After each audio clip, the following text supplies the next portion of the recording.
Hello, Charlie TCG here, and welcome back to my channel. Happy Shrouded Fables release day, and what better place to celebrate that by looking at my top 5 rogue picks to play at the World Championships in the Shrouded Fables format. These are the decks that are a little bit under the radar, the ones that can still do a little bit toe-to-toe with some of the big decks like Draco and Charizard of Dusknoir, but could actually be a little bit more cost-effectively and a lot more fun to play. So without further ado, let's jump right into the video. Now my number 5 pick goes to actually the Loyal 3, and I think this is a very fun deck. It's definitely one of these classic two-price beat sticks of archetype. You have Okie Dokie, which do a massive amount of damage. Petrant for that switching effect, which also can deal 300 damage in the late game. Plus also you've got Monkey Dory EX as well, which obviously has the amazing ability, Oh No You Don't, and which makes sure if it gets knocked out, and you have a Petrant, they take one less prize card, and doing 190 is still pretty powerful. These all work really well together and definitely go around a Petrant. Let's not forget you have Serendipity, which I think could be a staple in every other deck.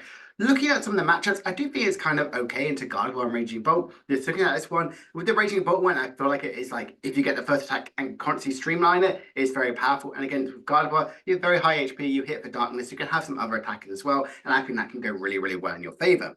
Looking at the list of how I sort of how to play it, we can see here we are still playing the likes of the Janine, so I think Janine is one of the best supporters to play in this one to instantly energy accelerate from the deck. I think Royman you kind of need to play as an additional sort of attacking option, which can is big one-hit KOs and also can do a huge amount of damage if you have a Stadium card in play. The Binding Mochi I think is so powerful, making sure these Okie Dokie and Monkey Dories can do a huge amount of damage capability. Yes, you could play some Zardas to help with like the Roy Moon. You can even run a 1/1 Darkrai package as well to make you reuse any of your Dark patches as well. I am a big fan of this deck. I do think it's definitely one of these archetypes where if you don't get set up very much early turn one, it can be very much kind of like Cascade and not have the success you really warrant for this one. But honestly, it's a very fun deck. I think it's a really good one to try it out. And without all else, it's a fun two-price beat stick archetype.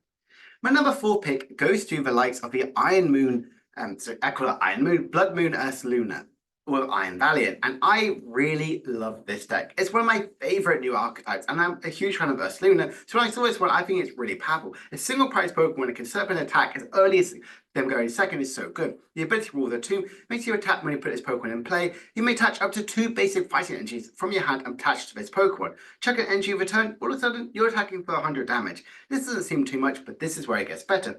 30 more damage for each damage counters on your opponent's active Pokemon. Well, if you play like Iron Valiant, you're going to be pinging in lots of damage counters around. You chuck 5 in there, you're doing over 300 damage. This is a very powerful archetype. What is also so good, there's a ton of switching out. So I think this could be a very powerful archetype. I think it could definitely struggle in the likes of Regidrago and Lugia, these high price Pokemon which can definitely have a multiple range of attacking options which can struggle. But against likes of Dragapult and all the other lot like that, I think it actually can go a little bit toe-to-toe. I noticed one of the really bad things with Regidrago is they chuck in the likes of a Noivern, which most decks aren't really playing, but it can be very much a huge struggle against this one. Against like Charizard, obviously they have like the Dusknoir, but you have the multiple switching out, so you can be very fast, very aggressive, put on the tempo, and they obviously are going to go boss, but you want to go against a Pidgeot as early as possible. This I'm kind of playing is very nice. You can see here maxing out on the switching outs, including Prime Catcher as my ace spec, instead of like of a superior, the Scoop Up Cyclone, which could arguably be a bit better. I like also having the other Bloodmoon Ursaluna as a big powerhouse attack in the late game. Chucking those of Iron Valiant pings, well, you can easily add up to a one-hit KO. Jet Energy as well as additional switching outs. Very aggressive in the supporter line out, but I also love having the 3 copies of Arven because you play a lot of item cards, so you want to guarantee all of those stuff as well. I think this is a very fun, very rogue sort of pick. Will I think it will see some success in Honolulu this weekend? In a few weekends time, maybe, but I think it is a lot of fun. Now, my number 3 pick has definitely had a lot of talk, United Wings, and this card here has seen a lot of success. A lot of people are kind of thinking, oh, should we play it now? But it gained quite a few new cards, like Dartrix, so you now can do additional more damage. You have Night Stretcher as a way to guarantee get some Pokemon back, instead of relying on the likes of the Lion's Assistant, or even the Super Orb. And also Serendipity X goes to this whole bird theme, I feel like, with United Wings, has a really good inbuilt draw factor. I think it could do very well against Lugia and Gardevoir because you'll hit for the right matchups. Charizard as well, I think, yes, you're good with Dartrix, but with them having the likes of Dusknoir, they're going to be constantly curse blasting your Rowlets and Dartrix on the bench, forcing you to try and use other attackers as well, which effectively you can't really do a huge amount of damage out of it. So it's definitely a bit of a struggle with United Wings. Looking at the list here, I'm a big fan of this deck. I think you definitely need to Jirachi Manaphy to protect your guys. You have such low HP. Against a Kirim, you'd instantly pretty much lose, similar like the likes of a Radiant Greninja. Some of the other very aggressive cards in this deck when you play the Carmine and Research, having a very, very heavy counter speed, which I think is really good. Double Heavy Ball, I think you really need to play Double Heavy Ball, as you want heavily every single guy in the discard pile, or at least have access to this one. Having Double Heavy Ball means you can pretty much use it at least twice in the turn. I also love Tatsugiri to try and search your deck for that Carmine turn 1, and also Secret Box as a way to discard and get all of your item cards you might really require. I think this is a very, very fun deck. It could definitely struggle with the low HP outs, especially like Kirim, pretty much one hit KO everything except for EXs. So definitely you have to continue to reutilize your Manaphy. This list doesn't play any recovery whatsoever, so no Super Rod, no sort of the likes of the rescue stretcher. So effectively you could want to add like Night Stretcher into this deck if you want to have some protection. But honestly, I think this is fun, this is fast, this is aggressive, and potentially could be the best way to play United Wings. Now to my rogue picks here, now my second pick is Dialga.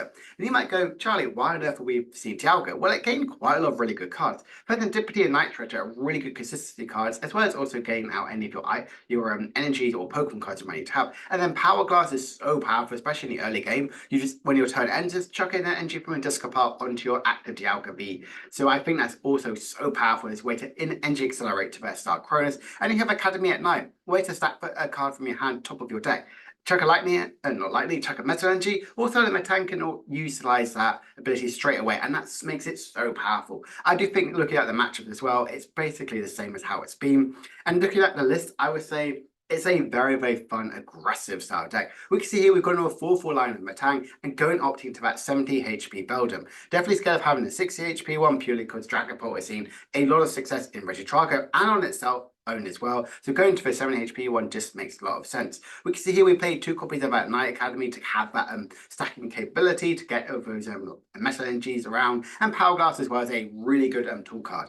The rest of it, support account's very, very heavy. The rest of the item cards, again, hasn't really changed too much. I'm a big, big fan of this one. Again, with the likes of Regitrago going around here, Manaphy absolutely is absolutely key, and having high counts of Super Rod makes you constantly can utilize it and bring it back as quickly as possible. This is fun, this is aggressive, and I think it could go toe-to-toe with most of it. But my number 1 pick is, I think, going to be the best rogue archetype to play. And that, of course, goes to Iron Thorns. Now, you might go, why on earth is Iron Thorns going to be the play around? It gained 2 really powerful cards, Night Stretcher and Power Glass. Power Glass, again, that energy acceleration, which this deck definitely really requires, and having that Night Stretcher as well also guarantees you can pick up an Iron Thorns or even one of your basic lightning energy. If you think about the rest of the meta, we see the likes of Raging Bolt, Lugia, Regitrago, Charizard, Gardevoir. All of these evolve around Pokemon that have rule boxes which really utilize with abilities. Yes, Gardevoir has the likes of Klefki and Fluttermane to shut around this one, and Dragapult, yes, you have Pidgeot, but you already have still an inbuilt draw factor in your Cloak. I would generally say this is a very, very aggressive archetype. We've seen it do pretty well overall. We saw it do really well in Japan Expanded. We've seen it do well in most of our tournaments as well. I generally think Iron Thorns could have a really good shot. And looking at the start list here, I think that Chorus, again, is a really good inclusion to play to try and guarantee to get any of your tool cards, getting your to energize as well as also a stadium card, as well as also the likes of your Double Turbo, again, energy acceleration, which is really powerful. And first stamp have that disruptor capability, Crushing Hammer as well. This is a very aggressive style deck, and I really think Unfirst Hammer is really, really powerful. Canceling Clone, because you want to go through the likes of these Ogapons, which obviously you go through with Iron Force, but also go through the Mimikyu. So I generally think this could be a very, very interesting deck. Harrenheld fan, you've got Devolution, Turbo Energize, and even Energy Future Reset Energy Capsule. There is a lot to see in this deck, and I generally think this is a very, very fun archetype. You can go toe-to-toe with most of the format, and I think you can have a lot of fun with this deck. So, what do you think of this video? Let me know what you think about my rogue archetypes. Do you think Dialga and Iron Thorns are the best rogue decks to play? Or do you think Dialga's seen a lot more mainstream success and effectively isn't exactly a rogue pick? Let me know in the comment down below, what deck are you really excited to try out on this new format? Me personally, is definitely that Bloodmoon Ursaluna with Iron Valiant. I think that deck looks like a ton of fun. I've played a little bit of this one, and I'm a big, big fan of this one. So, as always, please make sure to like and subscribe. Comment down below what deck you want to see next, and I'll see you guys later. Bye for now.